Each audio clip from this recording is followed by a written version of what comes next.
Plot holes!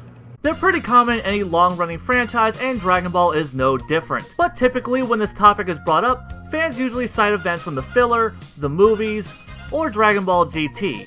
And just as many fans are quick to point out that these events were never written by Toriyama the Great and Powerful, and are thus non-canon and should be disregarded. And this tends to leave many fans believing that Toriyama's original work is a flawless masterpiece. So of course it's up to me to set the record straight and ruin their pristine image of Toriyama's masterwork.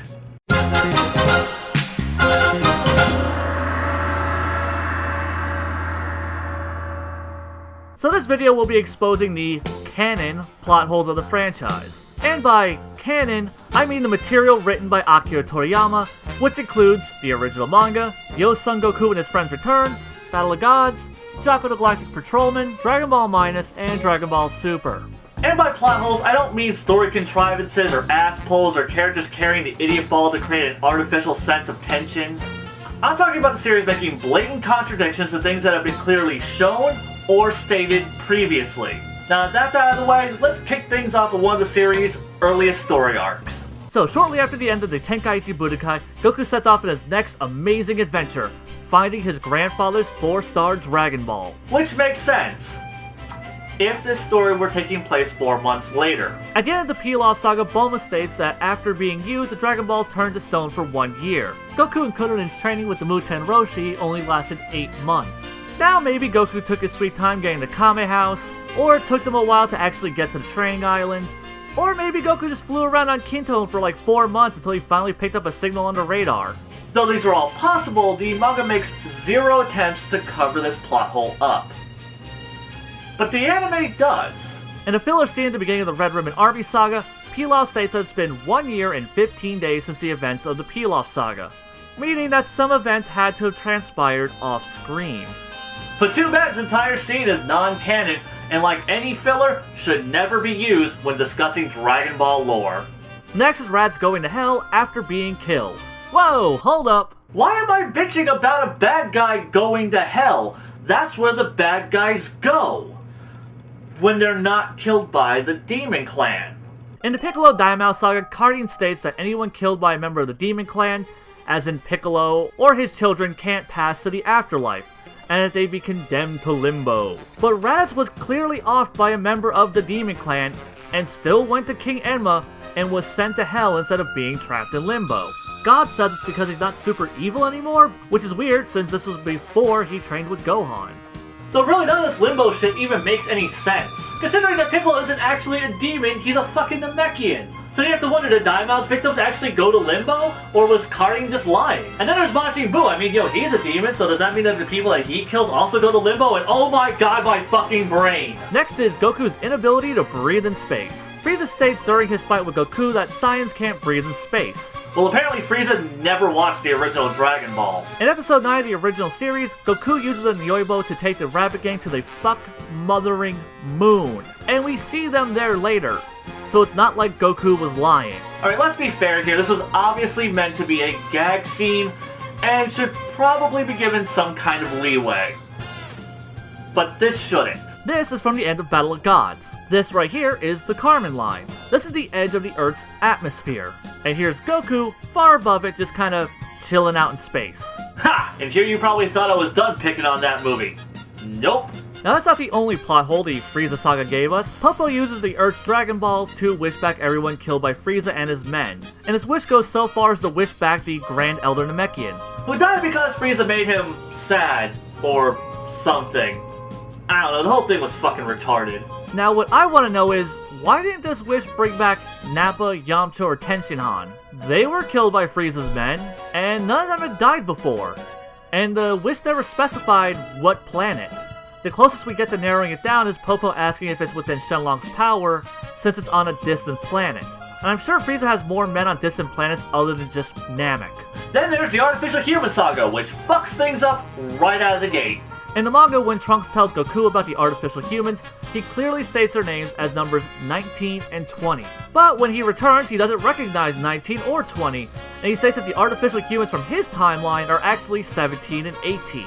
Now, I am aware of the behind-the-scenes editorial decisions that caused this plot hole to occur, But a plot hole is still a plot hole regardless, and it is not the only one Toriyama created during the saga. First, Cell states that Geto's robots didn't take DNA from Trunks because it had enough Saiyan DNA. Now, ignoring the fact that Trunks was a Super Saiyan and that this DNA should still be valuable in creating the perfect warrior, Cell comes from a timeline where Trunks wasn't in the past. Yeah, Cell comes from the same shitty future as Trunks. You know, the one where Goku died from a heart virus because Trunks hadn't gone back in time, which is why the future sucks fucks to begin with? So that whole explanation wasn't needed and didn't even make any goddamn sense. And speaking of shit that doesn't make sense, let's talk about Cell's regenerative powers. After blowing himself up, Cell explains that as long as the core in his head is still intact, he can still regenerate. Well, it's a good thing that no one thought to shoot off his fucking head.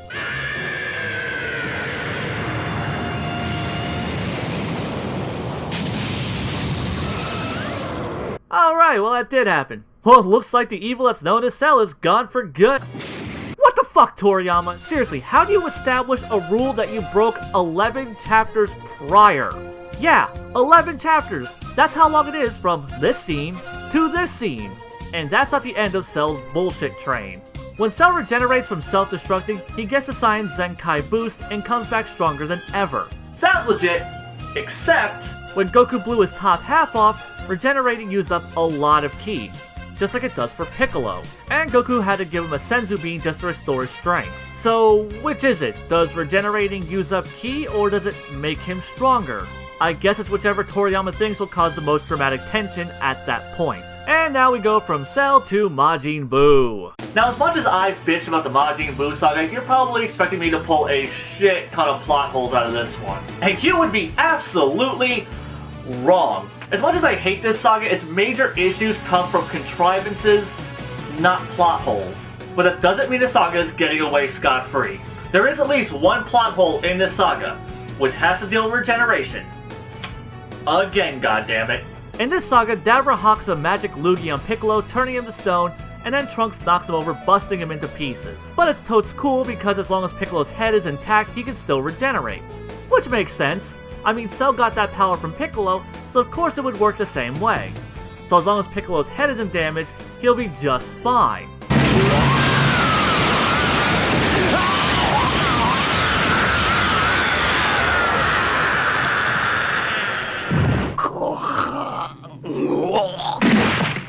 Well, maybe the blast gave him, like, brain damage. It did kinda hit his everything.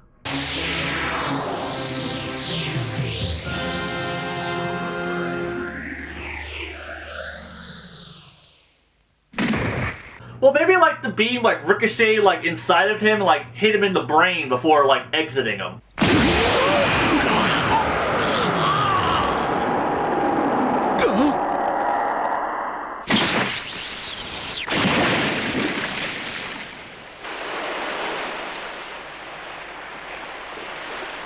Well, that could simply be shitty writing. Fuck it, I'm tapped for excuses. Another one from this saga is near the end, when Goku asks for ki for the Genkidama. In this scene, we see 17, who responds to Goku's plea, stating it's been a while since he's heard his voice. Thing is, 17 never met Goku and doesn't know his voice. A fun fact behind this scene, the line was originally written for Lunch, but for some reason, she was swapped out for number 17. So apparently Toriyama's dedication to not including Lunch post the defeat of Piccolo is so strong that it was worth creating a plot hole over. Now this next one comes from Yo Son Goku and his friends return. Okay, now before anyone has a chance to comment about how this special isn't canon, let me go ahead and remind everyone that even though Toriyama did not write the screenplay for this special, he did come up with a story for it, and the special was directly referenced in Battle of Gods. Okay, so can I not hear about any of this shit in the comment section? Cool. Now the plot hole in this one is pretty obvious and has been pointed out by many already, but in case you missed it, everyone remembers Majin Buu, even though a wish was made to Shenlong to erase everyone's memories of him. Yeah, that's it, just they still remember Buu and they should not.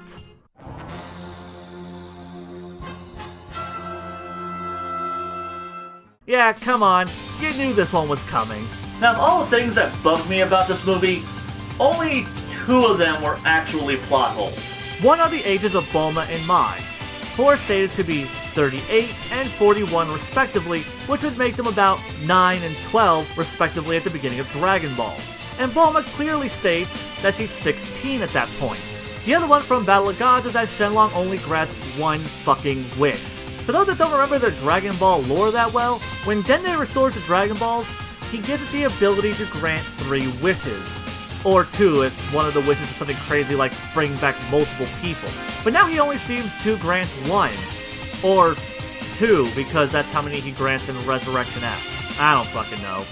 Now about Dragon Ball Super. I mean, it's only been going for 3 episodes, so it's not like it's had enough time to fuck things up.